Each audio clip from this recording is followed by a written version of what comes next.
brought to you by MDH Masala. দারুণ বিশুদ্ধ প্রাকৃতিক হলুদ, লঙ্কা, ধনে। না, লঙ্কা, ধনে, হলুদ, MDH।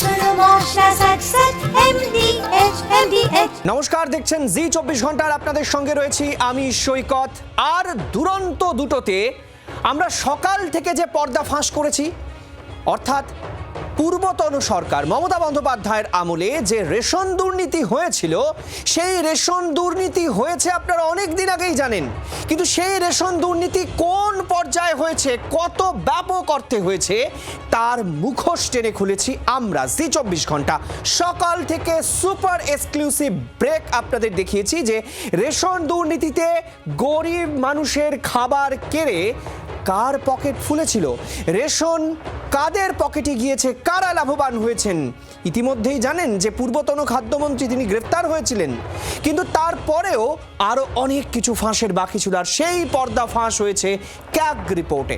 আর সেই ক্যাগ রিপোর্টের পর এক্সক্লুসিভ ব্রেক দেখিয়েছে জি24 ঘন্টা। কখনো শুনেছেন অ্যাম্বুলেন্সে নিয়ে যাওয়া হচ্ছে ধান, কিংবা অটোয় নিয়ে যাওয়া হচ্ছে ধান? মমতার জমানায় গরিবের পেটে লাথির পর্দা ফাঁস করেছি আমরা। ক্যাগ রিপোর্টে ছত্রে ছত্রে তারই উল্লেখ।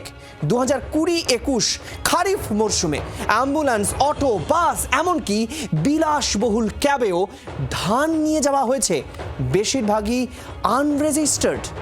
গরিবের পেটের ভাত লুট করে কার গোলায় ধান ভরা হয়েছিল, এই প্রশ্ন আবার উঠল।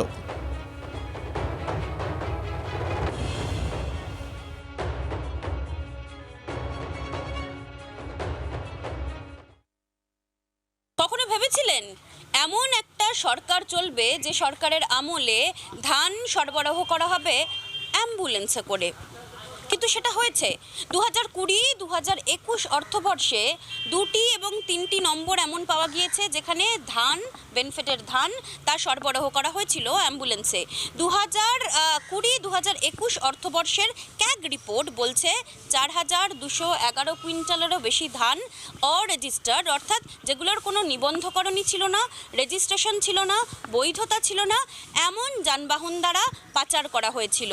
তার মধ্যে বেশিরভাগ অ্যাম্বুলেন্স, বেশিরভাগ বিলাসবহুল ক্যাব, এমনকি বাসের নম্বরও রয়েছে। ব্যবহার করা হয়েছিল ভুয়ো ডুপ্লিকেট নাম্বার। স্বাভাবিকভাবেই প্রশ্ন উঠছে, এই বিপুল পরিমাণ ধান কোথায় গেল? কার কাছে পাঠানো হয়েছিল এই বিপুল পরিমাণ ধান? যেখানে 19টি গাড়ির এমন নম্বরের হদিশ মিলেছে, ক্যাগের রিপোর্ট বলছে সেখানে 9টি গাড়ির নম্বরের কোনো হদিশই মিলছে না, আর যেগুলোর হদিশ মিলছে তা অ্যাম্বুলেন্স। জি24 ঘন্টার জন্য ক্যামেরায় নবীনের সঙ্গে মৌমিতা চক্রবর্তী, কলকাতা। দেখলেন তো, অ্যাম্বুলেন্সে করে রোগী নয়, নিয়ে যাওয়া হয়েছে চুরির ধান। সিএজি রিপোর্টে পর্দা ফাঁস হয়েছে হুগলির সিঙ্গুরে সেন্ট্রাল প্রকিউরমেন্ট সেন্টার, আর সেখানে ধান কেনায় ব্যাপক অনিয়মের অভিযোগ। 10 ব্যক্তির নামে 59টি এন্ট্রির হদিশ, 10 জনের নামে 44.94 লক্ষ টাকা মূল্যের 2568 কুইন্টাল ধান সংগ্রহ করা হয়েছিল। 10 জনের মধ্যে 2টি রাইস মিলের মালিক, তাদের পরিবারের সদস্য। তদন্তে আরও 21 জনের নামে 3893 কুইন্টাল ধানের হদিশ পাওয়া গিয়েছে। 97টি অতিরিক্ত এন্ট্রির হদিশ পাওয়া গিয়েছে। এরা সিপিসিতে কোনো ধান বিক্রি করেননি, অথচ তাদের নাম রয়েছে। ভাবতে পারছেন কোন লেভেলে গিয়ে এই দুর্নীতি করা হয়েছে? মমিতা আমাদের প্রতিনিধি রয়েছেন আমাদের সঙ্গে টেলিফোন লাইনে। মমিতা, এই যে অভিযোগ, আমরা জানি যে রেশনে কি পরিমাণ দুর্নীতি হয়েছে, সেই বাকিবুর রহমানদের নাম, তারপর গ্রেফতার, সব দেখেছি, কিন্তু ক্যাগ এখন যা বলছে এটা তো ভয়ঙ্কর। অবশ্যই ভয়ঙ্কর। 10 জনের নামে 59 অর্থাৎ 59টি পুনরাবৃত্তি এন্ট্রি পেয়েছিল, যার মাধ্যমে 44.94 অর্থাৎ 44.94 লক্ষ টাকার 2568 কুইন্টাল ধান সংগ্রহ করা হয়েছিল। এই 10 জন ব্যক্তির মধ্যে 2টি রাইস মিলের মালিক রয়েছেন, মেসার শ্রীকৃষ্ণ রাইস মিল এবং জয়কৃষ্ণ রাইস মিল, এবং তাদেরই পরিবারের সদস্য, সহযোগী, তাদের নাম বারবার করে রি এন্ট্রি করা হয়েছিল। একের পর এক দুর্নীতির খবর আমরা পাচ্ছি, এবং ক্যাগের যে রিপোর্ট, সেই রিপোর্ট ছত্রে ছত্রে প্রমাণ করছে খাদ্য দপ্তরের এই দুর্নীতির বিষয়। এবং পশ্চিমবঙ্গ রাজ্য সমবায় বিপণন ফেডারেশন লিমিটেড তারপরেও যেভাবে ডেটা এন্ট্রি করেছিলেন সেই সময়, এবং ইডির তরফ থেকেও সেই সময় তৎকালীন মুখ্যমন্ত্রীর দৃষ্টি আকর্ষণ করা হয়েছিল, কিন্তু কোনো কিছুই হয়নি। পাশাপাশি 2023 সালে এই ঘটনায় তৎকালীন খাদ্যমন্ত্রী জ্যোতিপ্রিয় মল্লিকের গ্রেফতারিও হয়েছিল, কিন্তু তারপরেও ক্রমাগত এক নাগাড়ে নির্বিচারে এই ভুলভাবে, অন্যায়ভাবে, বেআইনি পথে ডেটা এন্ট্রি চলেছে। বেশ, মৌমিতা, আপাতত ধন্যবাদ আমাদের সঙ্গে থাকার জন্য।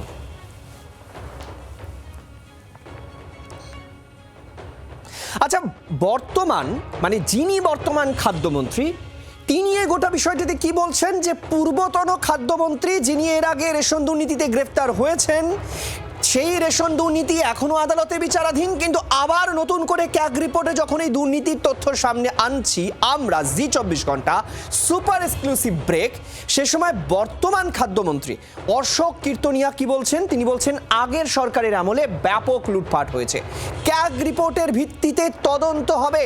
তিনি তার খাদ্য দপ্তরকে নির্দেশ দিয়েছেন।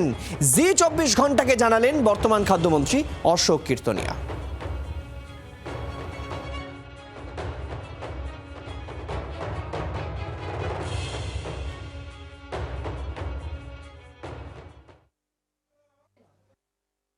এরা লুটপাট করেছে। বিগত দিনে যে গভর্নমেন্ট ছিল, এখন অনেক মিল ভেরিফিকেশন চলছে, যে মিলে যে দেখা যাচ্ছে কোনো মিলে 10,000 কুইন্টাল ধান কম, কোনো মিলে 20,000 কুইন্টাল ধান কম, এই রিপোর্ট গুলো আসছে। এটা যেটা হয়েছে শুধু রেশন দুর্নীতির ক্ষেত্রে সমগ্র পশ্চিমবঙ্গের প্রত্যেকটা দপ্তরে দুর্নীতি হয়েছে। আজকে যে ট্র্যাক রিপোর্ট দীর্ঘ 15 বছরের প্রকাশিত হয়নি। আজকে গভর্নমেন্ট আইনের শাসন প্রতিষ্ঠিত হয়েছে, ট্র্যাক রিপোর্ট প্রকাশিত হচ্ছে, আস্তে আস্তে সব ডিপার্টমেন্টের এই দুর্নীতিগুলো পাট বেরোবে।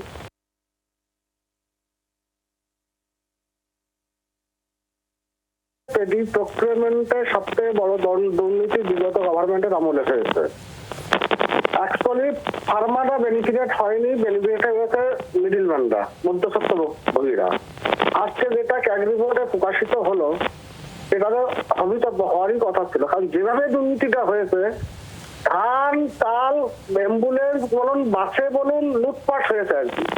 খাতায় কলমে প্রসিডিওরটা খাতায় কলমে করা হয়েছে, বাস্তবে চাষও বেনিফিটেড হয়নি, দপ্তরও বেনিফিটেড হয়নি। আপনাদের নিশ্চয়ই মনে আছে, এই জ্যোতিপ্রিয় মল্লিককে যখন আবার টিকিট দেওয়া হয়েছিল, তখন জ্যোতিপ্রিয় মল্লিকের পাশে দাঁড়িয়ে মমতা বন্দ্যোপাধ্যায় ডরাত সার্টিফিকেট দিয়েছিলেন, উনি নাকি ভালো লোক, ওনাকে নাকি রাজনৈতিক কারণে ফাঁসিয়ে দেওয়া হয়েছে। কিন্তু সেই বর্তমান খাদ্যমন্ত্রী, সেই পূর্বতন খাদ্যমন্ত্রীকে যখন কাঠগড়ায় তুলছেন, তখন এই এত বড় অভিযোগ সামনে আসছে। এবার প্রসঙ্গ হচ্ছে, যখন এই তথ্যগুলো সামনে আসছে, তখন কালীঘাটপন্থী মানে মমতাপন্থী তৃণমূলের পক্ষ থেকে কি বলা হচ্ছে এই বিষয়টি নিয়ে, শুনুন। যদি কোথাও কোনো অনিয়ম হয়ে থাকে, নিশ্চিতভাবে খাদ্যমন্ত্রীকে বলবো তদন্ত করুন। খাদ্যমন্ত্রী যদি মনে করেন, অশোক কীর্তনিয়া মহাশয়, খাদ্যমন্ত্রী যদি মনে করেন খাদ্য দপ্তরে অনিয়ম ছিল, দুর্নীতি ছিল, কেউ খারাপ কাজ করেছেন, তাহলে মুখে শুধু অনিয়ম, দুর্নীতি এই কথাগুলি বলবেন না, একদম অ্যাকশন নিন। দরকার হলে আগের মন্ত্রীদের বিরুদ্ধে অ্যাকশন নিন। আমাদের সঙ্গে রয়েছেন রাজনৈতিক বিশ্লেষক আজিজুল বিশ্বাস এবং অধ্যাপক। আজিজুল বাবু, স্বাগত জি24 ঘন্টার এই অনুষ্ঠানে। আমি যেটা আপনার কাছে জানতে চাইবো সেটা হচ্ছে, এর আগে এই রেশন দুর্নীতিতেই তো গ্রেফতার হয়েছিলেন পূর্বতন খাদ্যমন্ত্রী, আবার ক্যাগ রিপোর্টে এই ভয়ঙ্কর তথ্য, যেখানে অ্যাম্বুলেন্সে করে দেখা যাচ্ছে যে ধান পাচার করা হয়েছে, অটোতে করে খাদ্যদ্রব্য পাচার করা হয়েছে। এই খাদ্যদ্রব্যগুলো তো সাধারণ মানুষের কাছে পৌঁছানোর কথা ছিল। সৈকত, এই যে 2026 সালের 4 মে যে ঐতিহাসিকভাবে বাংলায় রাজনৈতিক পালাবদল হলো, তৃণমূল কংগ্রেস পরাজিত হলো এবং ভারতীয় জনতা পার্টির সরকার প্রতিষ্ঠিত হলো, এই যে রাজনৈতিক পরিবর্তন, এই পরিবর্তনের পিছনে অন্যতম কারণ ছিল বিগত সরকারের সীমাহীন দুর্নীতির অভিযোগ সরকারের বিরুদ্ধে।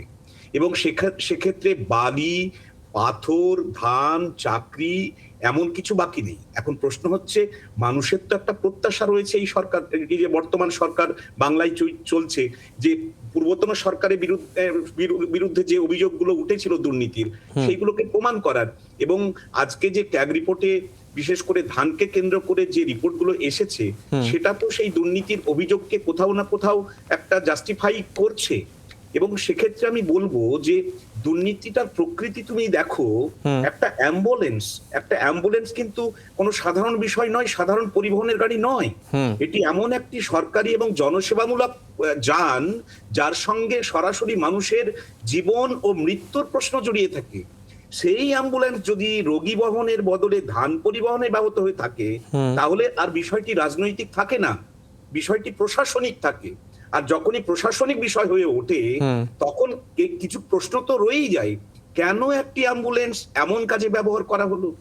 গাড়িটি কি সরকারি ব্যবস্থার অধীনে ছিল নাকি প্রাইভেট কনসার্ন? না, আরেকটি প্রশ্ন তো এখানে উঠবে আজিজুল দা, সেটা হচ্ছে যদি ধরে নিই তর্কের খাতিরে অ্যাম্বুলেন্সে বা অটোতে ধান পাচার হয়েছে, তাহলে প্রশাসন কি, সেই মমতা বন্দ্যোপাধ্যায়ের প্রশাসন কি চোখে ঠুলি পড়েছিল? এক, দুই, সেই প্রশ্ন উঠবে যিনি এত বড় রেশন দুর্নীতির অভিযোগে মানুষের গ্রাস কেড়ে গ্রেফতার হয়েছিলেন, তাকে ভোটে টিকিট দিয়ে তার পাশে দাঁড়িয়ে তাকে ধরার সার্টিফিকেট দেওয়া মমতা বন্দ্যোপাধ্যায়ের, আজকে তার দিকেও তো অভিযোগের আঙুল উঠবে নাকি?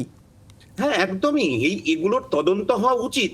এবং আমাদের কাছে তো প্রশ্ন যে এটা কে ব্যবহার করেছিল, কি উদ্দেশ্যে ব্যবহার করা হয়েছিল, চালকের কাছে কোনো নির্দেশ ছিল কিনা, সংশ্লিষ্ট দপ্তর বা স্থানীয় প্রশাসন কি বিষয়টা জানতো, স্বাস্থ্য দপ্তর জানতো কিনা? কারণ স্বাস্থ্য দপ্তরের অধীনে থাকা একটি অ্যাম্বুলেন্স খাদ্য দপ্তরের প্রয়োজনে ব্যবহৃত হচ্ছে, তার মানে দুই দপ্তরের মধ্যে যোগসাজশ ছিল কিনা?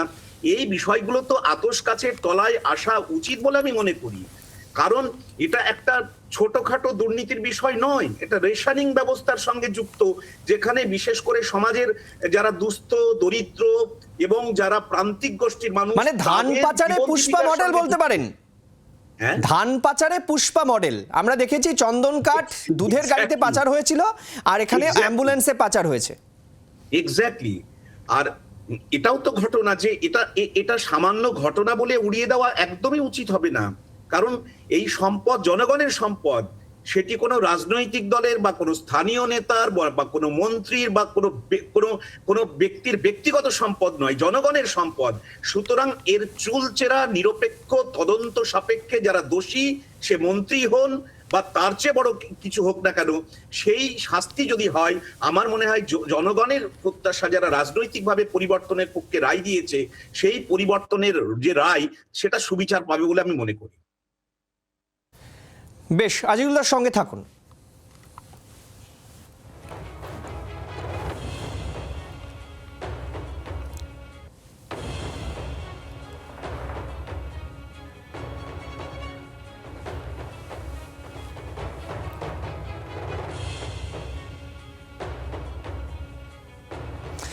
সরকারের বয়স মাত্র 3 মাসের কিছু বেশি। ইতিমধ্যেই আমরা দেখতে পাচ্ছি যে এই সরকারের বিরুদ্ধে একাধিক জায়গায়, বিশেষ করে অন্নপূর্ণা নিয়ে বিক্ষোভ শুরু হয়েছে। মুখ্যমন্ত্রী এবং সংশ্লিষ্ট দপ্তরের মন্ত্রীরা বারবার বলছেন যে আগের সরকারের মতো নয়, ঝাড়াই বাছাই করে প্রকৃত উপভোক্তাদের কাছে, প্রকৃত প্রাপকদের কাছে যাতে অন্নপূর্ণার টাকা পৌঁছে দেওয়া যায়, তার জন্য একটু সময় লাগছে, ঝাড়াই বাছাই সময় লাগছে, কিন্তু প্রকৃত প্রাপকরা টাকা পাবেন। কিন্তু এক শ্রেণীর মানুষ রাস্তায় নেমে অন্নপূর্ণা ইস্যুতে বিক্ষোভ দেখাচ্ছেন। আর এখানেই প্রশ্ন উঠছে, অন্নপূর্ণা বিক্ষোভের নেপথ্যে কি তাহলে তৃণমূল? পরিকল্পিত বিক্ষোভ জোড়াফুল শিবিরের। গতকাল তোপ শুভেন্দু অধিকারীর, কেউ বিচলিত হবেন না, অন্নপূর্ণায় একজন যোগ্য বঞ্চিত হবেন না, প্রতি মাসের দ্বিতীয় সপ্তাহে অ্যাকাউন্টে টাকা যাবে, ভবানীপুরে মুখ্যমন্ত্রীর আশ্বাস অন্নপূর্ণা নিয়ে।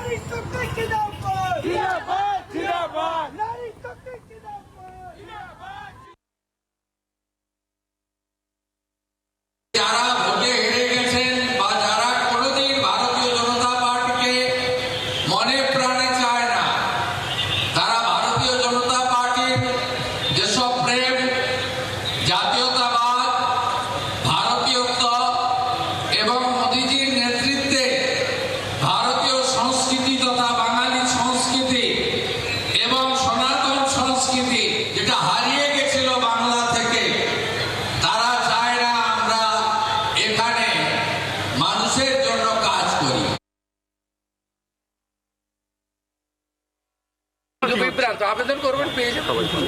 জুনে 28 লাখ পেয়েছিলেন, জুলাইতে 1,19,00,000 পেয়েছেন, আগস্টে 1,45,00,000 লোককে দিয়েছে। প্রসেস আছে, করবেন তো, তাড়াহুড়া কি আছে? যারা পাওয়ার যোগ্য তারা পাবেন। সরকারি কর্মচারী আপনি কেন পাবেন? আপনাকে তো 20% দিয়ে আপনার অধিকার। আমরা তো অক্টোবর মাসের বেতন দিয়ে দেবো, পে কমিশন করে দিচ্ছি। রাজনৈতিক বিশ্লেষক আজিজুল বিশ্বাস আমাদের সঙ্গে রয়েছেন। আজিজুল দা, একটা নৈতিকতার প্রশ্ন এখানে উঠছে খুব স্পষ্ট, সেটা হচ্ছে 15 বছরের দুর্নীতিকে যেটা আপনিও বলছিলেন যে 15 বছরের দুর্নীতিকে জিরো টলারেন্সে আনা শুভেন্দু অধিকারী সরকারের কাজ। তাহলে 3 মাসের একটা সরকার যে কিনা প্রকল্প শুরু করেছে, অলরেডি কোটি কোটি মানুষকে সেই প্রকল্পের আওতায় আনা হচ্ছে, কিছু গুটি কয়েক মানুষ যারা টাকা পাননি, ধরে নিচ্ছে তর্কের খাতিরে তারা যোগ্য, কিন্তু তারপরেও কি এখনই রাস্তায় নেমে প্রতিবাদের সময় হয়েছে? আপনার কি মনে হয়? এটা তো ঘটনা সৈকত, যে এই সরকারের একটা তো ঘোষণা ছিল যে দুর্নীতিমুক্ত সরকারি প্রকল্প বা পরিষেবা মানুষের কাছে পৌঁছে দেওয়া, এবং সেই কাজটা এটা প্রথমেই স্বীকার করে নিতে হবে, এই সরকারের বয়স জাস্ট 100 দিন মাত্র হয়েছে। এবং সেই যে সরকার, মানে পূর্বতন সরকারের নানান রকমের দুর্নীতির অভিযোগ, সেগুলোকে যেমন একটু আগেই ধান নিয়ে বা রেশন নিয়ে যেটা বলছিলাম, তেমনি করে প্রত্যেকটা, এবং লক্ষ্মীর ভান্ডার নিয়েও ব্যাপক একটা দুর্নীতি ছিল, এবং উঠে এসেছে লক্ষ্মীর বদলে লক্ষ্মীর স্বামী বা পুরুষ তার অ্যাকাউন্টে টাকা ঢুকেছে লক্ষ্মীর ভান্ডার প্রকল্পে। তো এগুলো তো অন্যায্য বিষয় ছিল। সুতরাং ওই অন্যায্য বিষয়গুলোকে বাদ দিয়ে একদম, মানে কি বলবো, যে ভেরিফিকেশন করে, ফিজিক্যাল ভেরিফিকেশন করে, নতুন করে একটা প্যারামিটার তৈরি করে একটা প্রকল্পকে চালু করতে একটা সময় লাগে। তার পাশাপাশি সরকারি, মানে বিশেষ করে তার ইস্তাহারে, ভারতীয় জনতা পার্টি তার ইস্তাহারে যে ঘোষণাগুলো দিয়েছিল, তার মধ্যে তো অন্নপূর্ণা ভান্ডারে 3,000 টাকা করে দেওয়া হবে। সেইখানটায় কিছুটা কিছু বিভ্রান্তি থাকার ফলে মানুষের মধ্যে একটা বিক্ষোভ দেখা দিচ্ছে। আমি বলবো একটু অপেক্ষা করা দরকার, কারণ এখনো পর্যন্ত হানিমুন পিরিয়ড এই সরকারের শেষ হয়নি। ঘটনা হচ্ছে এটা দেখা দরকার, তোমাদের চ্যানেল বলো, বিভিন্ন চ্যানেলের মাধ্যমে এই যে সাধারণ মহিলারা যারা বলছেন যে আমরা অন্নপূর্ণার সুবিধা পাচ্ছি না, সেই সঙ্গে সঙ্গে অভিযোগ করছেন যে যারা যোগ্য তারা পাচ্ছেন না, কিন্তু অযোগ্য লোকেরা, যাদের বাড়িতে বাইক আছে, যাদের বাড়িতে পাকা বাড়ি আছে, যারা অ্যাকচুয়ালি প্যারামিটার গুলো ম্যাচ করছে না, সেই রকম লোক পাচ্ছে বলে অভিযোগ আসছে। সুতরাং সরকারের একটু সজাগ থাকা দরকার যে এই রকমের ঘটনা যদি ঘটে থাকে, তাহলে কিন্তু পূর্বতন সরকারের মতো করেই এই সরকারের বিরুদ্ধে কিন্তু অভিযোগগুলো উঠবে যে স্বচ্ছতা, একটা বিশেষ করে স্বচ্ছতার অভাব রয়েছে। সুতরাং একটা ফিজিক্যাল ভেরিফিকেশন যদি সরকারি বা প্রশাসনিক ব্যবস্থাপনায় হয় এবং একটু সময় যদি সরকারকে দেওয়া হয়, আমার মনে হয় যেটা কেওয়াস হচ্ছে, যে নৈরাজ্যের পরিবেশ তৈরি করার চেষ্টা হচ্ছে, এবং সেখানে কোনো রাজনৈতিক দলের একেবারে আজিজুল, আমরা নজর রাখবো এই পরিস্থিতির দিকে। আপাতত অনেক ধন্যবাদ আমাদের সঙ্গে থাকার জন্য। আর এই নিয়ে অন্যান্য রাজনৈতিক প্রতিক্রিয়া কি আসছে, চলুন শুনি।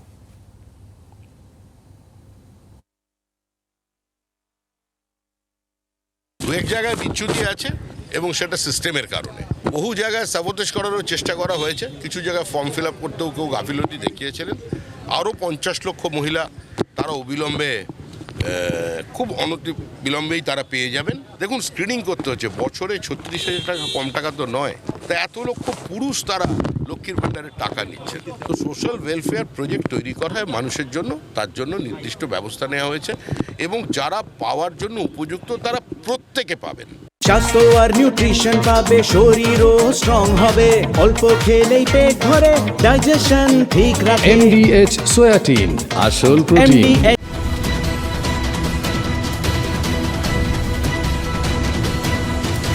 Brought to you by MDH Masala।